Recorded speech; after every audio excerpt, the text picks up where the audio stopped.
ಬಗೆದಷ್ಟು ಬಯಲಾಗ್ತಾ ಇದೆ ರೋಸ್ಮೆಟಾ ಟೆಕ್ನಾಲಜೀಸ್ ಅಕ್ರಮ. ರೋಸ್ಮೆಟಾ ಟೆಕ್ನಾಲಜೀಸ್ ಅಕ್ರಮಗಳ ಸರಣಿಗೆ ಇದೀಗ ಮತ್ತೊಂದು ಸೇರ್ಪಡೆಯಾಗಿದೆ.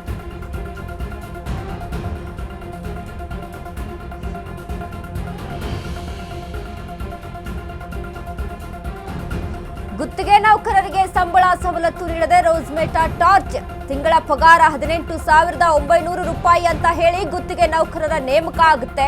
ಎಲ್ಲಾ ಜಿಲ್ಲೆಗಳ ಆರ್ಟಿಒಗಳಲ್ಲಿ ಡಾಟಾ ಎಂಟ್ರಿ ಆಪರೇಟರ್ಸ್ ನೇಮಿಸಲು ಮಾಡ್ತಾರೆ. ಆದ್ರೆ ಗುತ್ತಿಗೆ ನೌಕರರ ಕೈಗೆ ಕೊಡ್ತಾ ಬಂದಿದ್ದು ಮಾತ್ರ 4,500ರಿಂದ 5,500 ರೂಪಾಯಿ ಮಾತ್ರ. ಇದು ಒಂದೆರಡು ವರ್ಷದಿಂದ ಅಲ್ಲ, ಸತತವಾಗಿ ಹಲವಾರು ವರ್ಷಗಳಿಂದ ನಡೀತಾ ಇದೆ. ನೂರಾರು ಗುತ್ತಿಗೆ ನೌಕರರಿಗೆ ಇದೇ ರೀತಿಯಾಗಿ ಮಾಡ್ತಾ ಬರ್ತಾ ಇರುವಂತದ್ದು. ಹೆಸರಿಗೆ ಮಾತ್ರ ರೋಸ್ಮೆಟಾ ಟೆಕ್ನಾಲಜೀಸ್ ಪ್ರತಿಷ್ಠಿತ ಕಂಪನಿ, ಆದ್ರೆ ಇಲ್ಲಿ ನಡೆಯೋದು ಬರೀ ಅಕ್ರಮಗಳು ಮಾತ್ರ. ನೊಂದ ನೌಕರರ ಆರೋಪ, ರೋಸ್ಮೆಟಾ ವಂಚನೆ ವಿರುದ್ಧ ಸಿಡಿದ ಸಂತ್ರಸ್ತ ಗುತ್ತಿಗೆ ನೌಕರರು. ಲೇಬರ್ ಕಮಿಷನ್ಗೆ ಕಂಪ್ಲೇಂಟ್, ಹೈಕೋರ್ಟ್ ಮೆಟ್ಟಿಲೇರಿದ ತಯಾರಿ. ಇದೇ 24ರಂದು ಸೆಟಲ್ಮೆಂಟ್ಗೆ ಕರೆದಿದೆ ಲೇಬರ್ ಕಮಿಷನ್.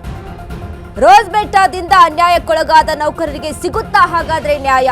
ಬೆಂಗಳೂರಿನ ಶಾಂತಿನಗರದಲ್ಲಿ ಮುಖ್ಯ ಕಚೇರಿ ಹೊಂದಿರುವಂತಹ ರೋಸ್ಮೆಟಾ ಟೆಕ್ನಾಲಜೀಸ್ ಅಕ್ರಮ ಬಗೆದಷ್ಟು ಬಯಲಾಗ್ತಾ ಇದೆ. ರೋಸ್ಮೆಟಾ ಟೆಕ್ನಾಲಜೀಸ್ ಅಕ್ರಮಗಳ ಸರಣಿಗೆ ಇದೀಗ ಮತ್ತೊಂದು ಸೇರ್ಪಡೆ.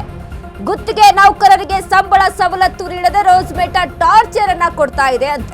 ತಿಂಗಳಿಗೆ ಪಗಾರ 18,900 ರೂಪಾಯಿ ಅಂತ ಹೇಳಿ ಗುತ್ತಿಗೆ ನೌಕರರ ನೇಮಕ ಆಗುತ್ತೆ. ಆದ್ರೆ ಇಲ್ಲಿ ಗುತ್ತಿಗೆ ನೌಕರರ ಕೈಗೆ ಕೊಡ್ತಾ ಬಂದಿದ್ದು ಮಾತ್ರ 4,500ರಿಂದ 5,500 ರೂಪಾಯಿ ಮಾತ್ರ. ನೂರಾರು ಗುತ್ತಿಗೆ ನೌಕರರ ಕುಟುಂಬಗಳ ಕಣ್ಣೀರಿಗೆ ಕಾರಣವಾಗಿದೆ ರೋಸ್ಮೆಟಾ ಕಂಪನಿ. ಇಲ್ಲಿ ನಡೆಯೋದು ಬರೀ ಅಕ್ರಮಗಳು ಮಾತ್ರ, ನೊಂದ ನೌಕರರು ಆರೋಪ ಮಾಡ್ತಾ ಇದ್ದಾರೆ. ರೋಸ್ಮೆಟಾ ವಂಚನೆ ವಿರುದ್ಧ ಸಿಡಿದ ಸಂತ್ರಸ್ತ ಗುತ್ತಿಗೆ ನೌಕರರು. ಲೇಬರ್ ಕಮಿಷನ್ಗೆ ಕಂಪ್ಲೇಂಟ್, ಹೈಕೋರ್ಟ್ ಮೆಟ್ಟಿಲೇರಲು ತಯಾರಿಯನ್ನ ಮಾಡಿಕೊಂಡಿದ್ದಾರೆ. ಇದೇ 24ರಂದು ಸೆಟಲ್ಮೆಂಟ್ಗೆ ಕರೆದಿದೆ ಲೇಬರ್ ಕಮಿಷನ್. ನೋಡಿ, ಅಲ್ಲಿ ಒಂದು ಸಂಬಳವನ್ನ ಅಲ್ಲಿ ಮೆನ್ಷನ್ ಮಾಡಿ ನೇಮಕವನ್ನ ಮಾಡ್ಕೊಳ್ತಾರೆ ಗುತ್ತಿಗೆ ನೌಕರರನ್ನ. ಆದ್ರೆ ಇಲ್ಲಿ ನಡೀತಾ ಇರೋದೇನು, 18,900 ರೂಪಾಯಿಗೆ ಅಲ್ಲಿ ಗುತ್ತಿಗೆ ನೌಕರರನ್ನ ಅಲ್ಲಿ ಪಗಾರದ ರೀತಿಯಲ್ಲಿ ನೇಮಕ ಮಾಡ್ಕೊಳ್ತಾರೆ. ಆದ್ರೆ ಇಲ್ಲಿ ತಿಂಗಳಿಗೆ ಬರ್ತಾ ಇದ್ದಿದ್ದು 4,500ರಿಂದ 5,500 ರೂಪಾಯಿ ಮಾತ್ರವಂತೆ. ಹೇಳೋದು ಒಂದು, ಮಾಡೋದೊಂದ್ರು. ಅಂದ್ರೆ 18,900 ರೂಪಾಯಿ ಅಂತ ಸಂಬಳ ಹೇಳಿ ಕೊನೆಗೆ ಕೊಡೋದು ಎಷ್ಟು ಅಂತ ಅಂದ್ರೆ 4,500, 5,500. ಇದನ್ನ ಪ್ರಶ್ನೆ ಮಾಡಿದ್ರೆ ಅಲ್ಲಿ ಅವರ ವಿರುದ್ಧವೇ ಅಲ್ಲಿ ಷಡ್ಯಂತ್ರವನ್ನ ರೂಪಿಸ್ಕೊಳ್ಳೋದು, ಅವ್ರನ್ನ ಅಲ್ಲಿ ಬೇರೆ ಕಡೆಗೆ ಟ್ರಾನ್ಸ್ಫರ್ ಮಾಡುವಂತಹ ರೀತಿಯಲ್ಲಿ ಕೆಲಸಗಳನ್ನ ಮಾಡೋದು, ಈ ರೀತಿಯಾಗಿ ರೋಸ್ಮೆಟಾ ಕಂಪನಿ ಮಾಡ್ತಾ ಬರ್ತಾ ಇದೆ. ನೋಡಿ, ರೋಸ್ಮೆಟಾ ಅಂತ ಅಂದ್ರೆ ಪ್ರತಿಷ್ಠಿತ ಕಂಪನಿ.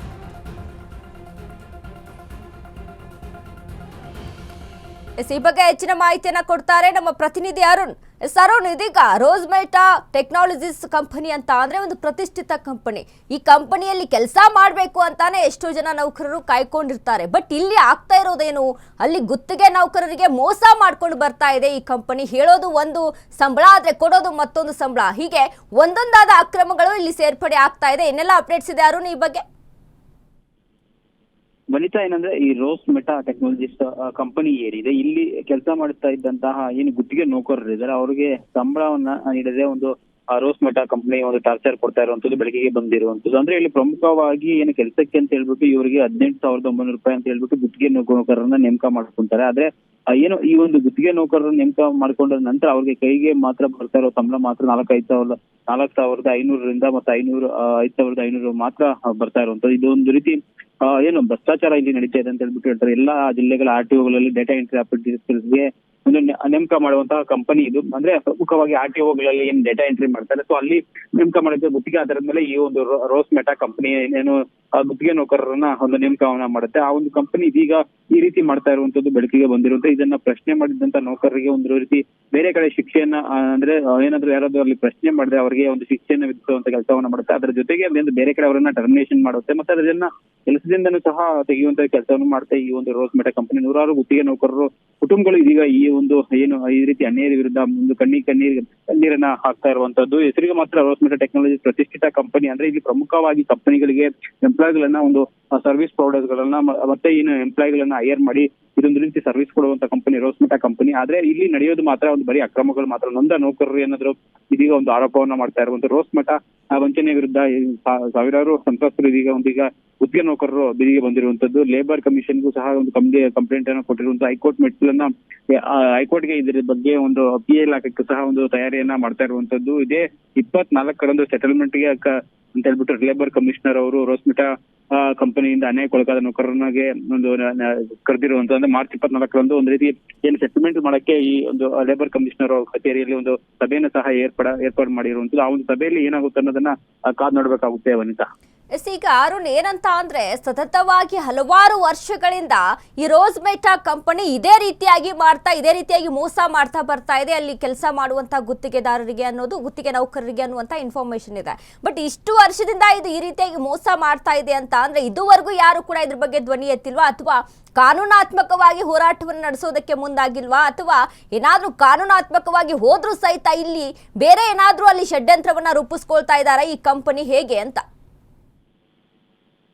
ವನಿತಾ ಏನಂದ್ರೆ ಪ್ರಮುಖವಾಗಿ ಪ್ರತಿ ಒಂದು ಜಿಲ್ಲೆಯಲ್ಲೂ ಸಹ ನಿಮ್ಗೆ RTO ಆಫೀಸ್ ಏನು ಡೇಟಾ ಎಂಟ್ರಿ ಆಪರೇಟರ್ ಏನಿರ್ತಾರೆ, ಸೊ ಅವ್ರಿಗೆ RTOದಲ್ಲಿ ಕೆಲಸ ಮಾಡುವಂತ ಪ್ರತಿಯೊಬ್ಬರು ನೌಕರರು ಗುತ್ತಿಗೆ ನೌಕರರಾಗಿರ್ತಾರೆ. ಸೊ ಅವರು ಈ ಏನು ಸುಮಾರು ವರ್ಷಗಳಿಂದ ಈ ರೀತಿ ಕೆಲಸಗಳನ್ನ ಮಾಡ್ಕೊ ಬರ್ತಾ ಇರುವಂತಾರೆ. ಆದ್ರೆ ಗುತ್ತಿಗೆ ನೌಕರರು ಅಂದ್ರೆ ನಿಮ್ ಸಾಮಾನ್ಯವಾಗಿ ಸಂಬಳಗಳು ಸಹ ಅವ್ರಿಗೆ ಸರಿಯಾದ ಸಮಯಕ್ಕೆ ಬರಲ್ಲ, ಮತ್ತೆ ಕಡಿಮೆ ಸಂಬಳ ಇರುತ್ತೆ, ಮತ್ತೆ ಒಂದು ಕೆಲಸ ಅಲ್ಲಿ ಮಾಡ್ತಾ ಇದ್ದಂತ ಸಂದರ್ಭದಲ್ಲಿ ಅದು ಪರ್ಮನೆಂಟ್ ಆಗುತ್ತೆ ಅಂತ ಹೇಳ್ಬಿಟ್ಟು ಅವ್ರು ಕೆಲಸಗಳನ್ನ ಅಲ್ಲಿ ಮಾಡ್ತಾ ಇರ್ತಾರೆ. ಯಾಕಂದ್ರೆ ಸರ್ಕಾರಿ ಆಫೀಸಲ್ಲಿ ಕೆಲಸ ಮಾಡ್ತಾ ಇರೋದ್ರಿಂದ ಅವ್ರಿಗೆ ಏನೋ ಒಂದ್ ರೀತಿ ಮುಂದಿನ ದಿನಗಳಲ್ಲಿ ಇದು ಒಂದು ಪರ್ಮನೆಂಟ್ ಆಗ್ಬೋದು ಅನ್ನೋ ನಿಟ್ಟಿನಲ್ಲಿ ಅವರು ಅಲ್ಲಿ ಕೆಲಸವನ್ನ ಮಾಡ್ತಾ ಇರ್ತಾರೆ. ಆದ್ರೆ ಇಲ್ಲಿ ಯಾರಾದ್ರೂ ಅನ್ಯಾಯದ ವಿರುದ್ಧ ಪ್ರಶ್ನೆಯನ್ನ ಮಾಡಿದ್ರೆ ಅವರನ್ನ ಕೆಲಸದಿಂದ ತೆಗೆದು ಹಾಕುವಂತ ಕೆಲಸವನ್ನ ಮಾಡ್ತಾ ಇರುವಂತದ್ದು. ಮತ್ತೆ ಅದ್ರ ಜೊತೆಗೆ ಏನಾದ್ರೂ ಬೇರೆ ಈ ರೀತಿ ಏರು ಧ್ವನಿಯಲ್ಲಿ ಮಾತಾಡಿದ್ರೆ ಅವರನ್ನ ಬೇರೆ ಕಡೆ ವರ್ಗಾವಣೆ ಮಾಡುವಂತ ಕೆಲಸಗಳು ಸಹ ಮಾಡ್ಕೊಂಡು ಬರ್ತಾ ಇದೆ. ಆದ್ರೆ ಇದು 1-2 ವರ್ಷದಿಂದ ಕಳೆದ 8 ವರ್ಷಗಳಿಂದ ಇದೇ ಕಥೆ ಆಗ್ತಾ ಇರುತ್ತೆ. ಪ್ರಶ್ನೆ ಮಾಡುವಂತವ್ರನ್ನ ಅವ್ರಿಗೆ ಬೇರೆ ರೀತಿಯ ಅಂಶಗಳನ್ನು ಒಡ್ಡಿ ಬಾಯಿ ಮುಚ್ಚುವಂತ ಕೆಲಸ ಮಾಡೋದು, ಅಥವಾ ಯಾರಾದ್ರೂ ಏರು ಧ್ವನಿಯಲ್ಲಿ ಮಾತಾಡಿದ್ರೆ ಅವರನ್ನ ಬೇರೆ ಕಡೆ